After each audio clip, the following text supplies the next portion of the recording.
This is Andre Banks from Banks Credit Chat. My brother's not in today for this one.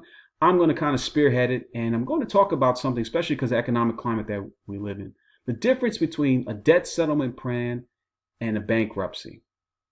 And the reason why I'm going to talk the difference between the two of them, kind of lay them out, is I think, especially, this will be a little controversial, that a bankruptcy, especially in this economic climate, is one to consider above a debt settlement plan. Be careful to clarify my words. The reason why I'm stating that is because of all the cons that go along with debt settlement. If you're not aware of them, let me kind of lay them out for you. Debt settlement is asking the creditor to take less than what is actually owed. Now, initially you might say, well, that sounds better than filing for bankruptcy, which puts you in a negative standing for 7 years, depending on the bankruptcy you're dealing with. But the unintended consequences of doing a debt settlement is really not taken in consideration enough. And people tend to go to that option, especially with a lot of advertising going on for a lot of companies are saying, it's an unsaid secret, you can get your creditor to pay less. They don't want you to know this.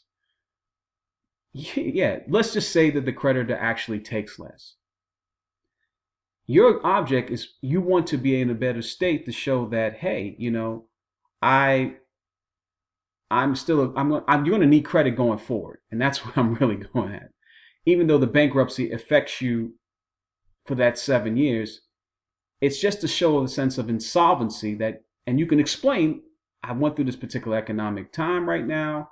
I couldn't make the payments. I had to do something because I had to file for unemployment, and I really just didn't have the income. So I wanted to start. It gives you the clean state. Whereas with the debt settlement plan, you're asking the creditor to pay less. It's still going to have that negative impact on your credit report. If they agree to to take less than the debt is actually owed, they will send you a 1099 that you have to add towards your income, which they don't really disclose enough. Still has that negative stain on your credit report.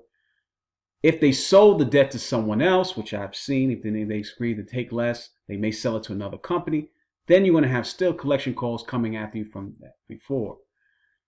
If you look at that as a whole, especially in this economic climate, bankruptcy is a legal proceeding and it stops all.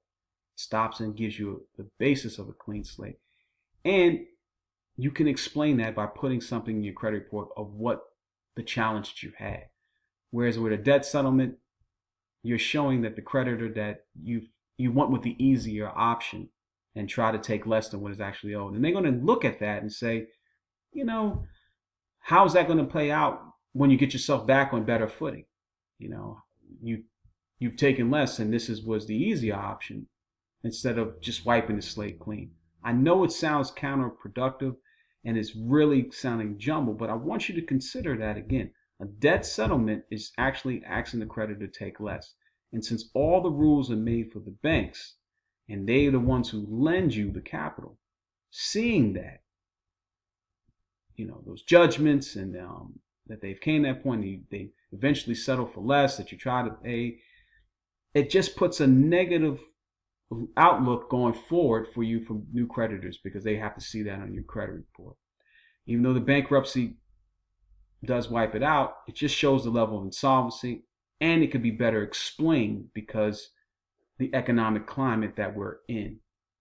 And because you're thinking with the debt settlement, hey, I can still keep a couple of my cards and a couple of these other ones that I can't pay, and that's the logic behind it. Then I'm going to try to see if they can take less, and I can still keep my credit accounts open. With this economic climate and employment being not certain, especially with 36 million continuing to climb, and that's from the last count that I checked, and you find yourself in a situation where you can't make some of those credit card payments, it's better to start fresh with a bankruptcy and clean the slate instead of trying to nitpick and pay some creditors and not pay the others and ask the creditors to take less. Again, I want to highlight the 3 disadvantages again for that debt settlement. One, the 1099 aspect where any amount that they forgive, if they forgive you, they're going to ask you to put this towards your credit, to your income. So you have to use that in terms when you file taxes.